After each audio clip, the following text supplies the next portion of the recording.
নমস্কাৰ আপোনালোক সকলোকে স্বাগতম জনাইছো অসম ফিউচাৰ ইউটিউব চেনেললৈ। আশা কৰোঁ আপোনালোক সকলোৰে খবৰ ভাল।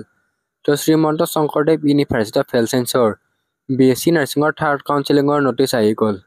তো থাৰ্ড কাউন্সেলিং কেতিয়াৰ পৰা হ'ব, কিমান ৰেংকলৈকে মাতিছে বা কিমান চিট খালী আছে, কাউন্সেলিং ডেট, কাউন্সেলিং প্লেচ বা ফাৰ্ষ্ট কাউন্সেলিং আৰু ছেকেণ্ড কাউন্সেলিঙত এডমিশ্যন লোৱা ক'লে কলেজ চেঞ্জ কৰিব পাৰিব নে নাই, লগতে OBCৰ বেলেগ কেটেগৰীবিলাক লাইক টাই আহোম চুতীয়া এইবিলাক কোৰ্চৰ কাউন্সেলিং নটিচো আহি গ'ল। তো আমি এক্সপেক্টেড ডেট ছেপ্টেম্বৰৰ 20 তাৰিখৰ পিছত BSc নাৰ্ছিঙৰ কাউন্সেলিং হ'ব বুলি কৈছিলোঁ। তো এতিয়া ইয়াৰে কাউন্সেলিংটো ছেপ্টেম্বৰ 20 পাছতে হ'ব। তো এই ভিডিঅ'টোত সকলোবিলাক ডিটেইলছ জনাম। তো ভিডিঅ'টো স্কিপ নকৰাকৈ সম্পূৰ্ণকৈ চাব। আৰু অতি শীঘ্ৰে B ফাৰ্ম আৰু D ফাৰ্মৰ কাউন্সেলিঙৰ নটিচো আহিব। তো যেতিয়া B ফাৰ্ম আৰু D ফাৰ্মৰ কাউন্সেলিঙৰ নটিচ আহে আমাৰ চেনেলত দি দিবলৈ চেষ্টা কৰিম।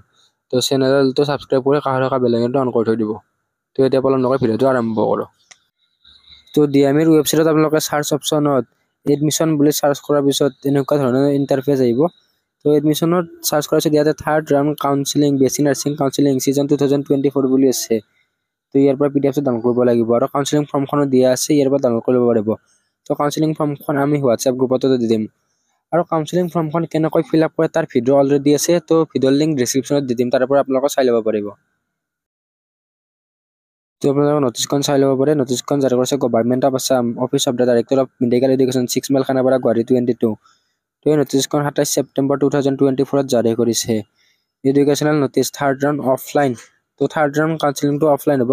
Offline counselling and spot admission for selection of candidate for admission in to the vacant seats of first year BSc nursing course in the 5 government nursing college of Assam session 2024। তো third round কাউন্সেলিংটো offline হ'ব, কিন্তু ইয়াতে নতুনকৈ spot admission হ'ব। তো বাকীকেইটা এডমিশ্যনতকৈ এইটো এডমিশ্যন অলপমান ডিফাৰেণ্ট আছে। তো এতিয়া ইয়াতে চাই লওঁ। ইয়াৰে কাউন্সেলিঙৰ ডেট আৰু স্পট এডমিশ্যনৰ ডেট হৈছে 30 ছেপ্টেম্বৰ 2024 তাৰিখ। কাউন্সেলিঙৰ তাৰিখটো হৈছে 30 ছেপ্টেম্বৰ তাৰিখে আৰু টাইম হৈছে 1 বজাৰ পৰা। আৰু প্লেচ হৈছে office of the director of medical education, 6 mile Khanapara, Guwahati 22। তো এইটো গুগলত চাৰ্চ কৰিলে আপোনালোকে DME বুলি চাৰ্চ কৰিলে আপোনালোকে গুগলত পাই যাব। তো ইয়াতে কিমান চিট খালী আছে এইটো দিয়া আছে।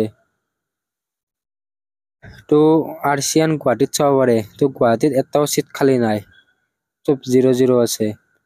তো নেক্সট BSc নাৰ্ছিং কলেজ ডিব্ৰুগড়ত আনৰিজাৰ্ভৰ কাৰণে এটা চিট আছে। OBC NCLৰ কাৰণে 2টা চিট আছে আৰু EWSৰ কাৰণে এটা চিট, বাকীকেইটাৰ কাৰণে নাই।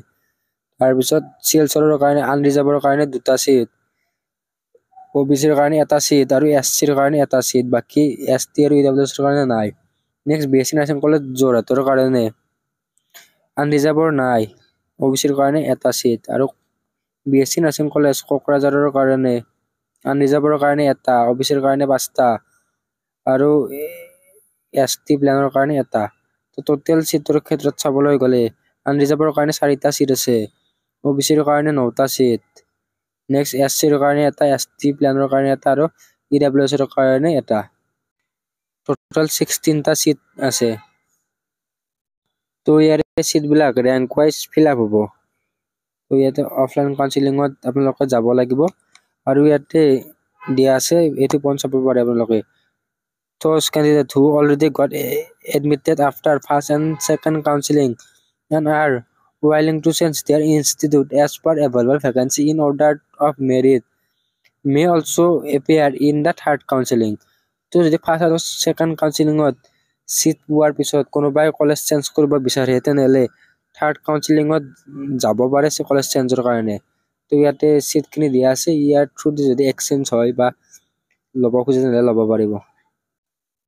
আৰু ইয়াতে যদি আপোনালোকে ফাৰ্ষ্ট আৰু ছেকেণ্ড কাউন্সেলিঙত পোৱা কলেজখনত সন্তুষ্ট হয় তেনেহ'লে থাৰ্ড কাউন্সেলিঙত যাব নালাগে।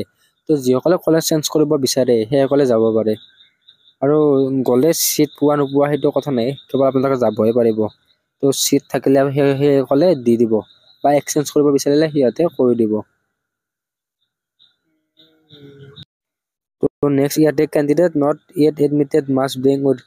তো ইয়াতে কি ডকুমেণ্ট লাগিব লিখা আছে, এডমিট কাৰ্ড অফ CEE 2024, তাৰপিছত marksheet of high secondary exam. তো CEEৰ এডমিট কাৰ্ডখন লাগিব, লগতে CEEৰ স্ক'ৰ কাৰ্ডখনো লৈ আহিব। আৰু CEEৰ এডমিট কাৰ্ডখন যিখন আপোনালোকে ছিগনেচাৰ কৰা ইনভিজিলেটৰ ছিগনেচাৰ এইবিলাক আছে সেইখনহে লাগিব। সেইখন আপোনালোকে 3 কপি মান জেৰক্স লৈ যাব। আৰু নেক্সট মেট্ৰিকৰ admit card, pass certificate, PRC, caste certificate, তাৰপিছত অফিচৰ কাৰণে NCL চাৰ্টিফিকেটখন লাগিব। আপোনালোকৰ PRC ৰিচিভ নহয়, PRC চাৰ্টিফিকেটখন লাগিব। আৰু কাষ্ট চাৰ্টিফিকেট জেনেৰেলৰ কাৰণে নালাগে, EWS কাৰণে EWS আৰু OBCৰ কাৰণে NCLখন কম্পালসৰি হয়। আৰু ইয়াতে পিছৰ ফালে মৰাণ মটাক এইবিলাক কোৰ্চৰ কাৰণেও আছে, সেইটো আপোনালোকক ভিডিঅ'টোতে দেখাই দিম। এতিয়া কিমান ৰেংকলৈকে মাতিছে। তো ইয়াতে আনৰিজাৰ্ভ কেটেগৰী কাৰণে 204 ৰেংকলৈকে মাতিছে। নেক্সট OBC MOBC 709 ৰেংকলৈকে মাতিছে। ST প্লেনৰ কাৰণে 904 ৰেংকলৈকে মাতিছে।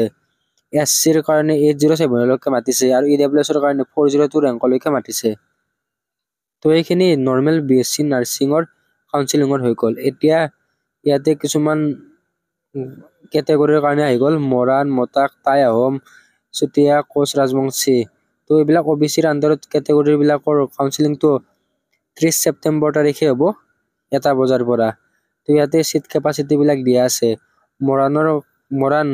মৰাণ কোৰ্চৰ কাৰণে মানে মৰাণ কেটেগৰীৰ কাৰণে এটা আছে, মটাকৰ কাৰণে এটা সিট আছে। ইয়াতে কলেজ মেনশ্যন নাই, সিটটোৱে মেনশ্যন আছে।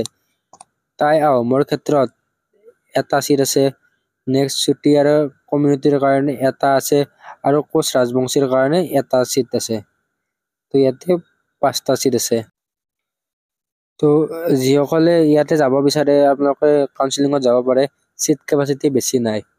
তো কাউন্সিলিং ফৰ্মখন আপোনালোকে diami.assam.government ৱেবছাইটৰ পৰা ডাউনলোড কৰি ল'ব পাৰিব। তো কাউন্সিলিং ফৰ্মখন কেনেকৈ ফিল আপ কৰে তাৰো ভিডিঅ' দি আছে, আপোনালোকে চাই ল'ব পাৰিব। আৰু ইয়াৰে এডমিশ্যনটো স্পট এডমিশ্যন হ'ব। তো আপোনালোকে কাউন্সিলিঙৰ দিনাই এডমিশ্যনৰ পইচাখিনি লৈ যাব। প্ৰায় এডমিশ্যনত 20,000 টকামান আপোনালোকে ধৰিব পাৰে, প্ৰায় 20,000 টকামান লৈ যাব। আৰু ইয়াতে কাউন্সিলিঙতো এটা ফিজ লয়, কাউন্সিলিঙত 500ৰ পৰা 700 টকা এটা লয়। তো এই ভিডিঅ'টোত এইখিনি আছিল, আশা কৰোঁ আপোনালোকে ভিডিঅ'টো ভাল পালে। আৰু বহুতৰ কোৱেশ্যন হ'ব পাৰে যে ইয়াৰ পিছত কাউন্সিলিং হ'বনে নাই। তো ইয়াৰ পিছত কাউন্সিলিং হোৱা চান্স নাই, কাৰণ চিটবিলাক প্ৰায় ফিল আপে হ'ল। তো আপোনালোকে চেনেলটো ছাবস্ক্ৰাইব কৰি কাষত থকা বেল আইকনটো অন কৰি থৈ দিব। ধন্যবাদ।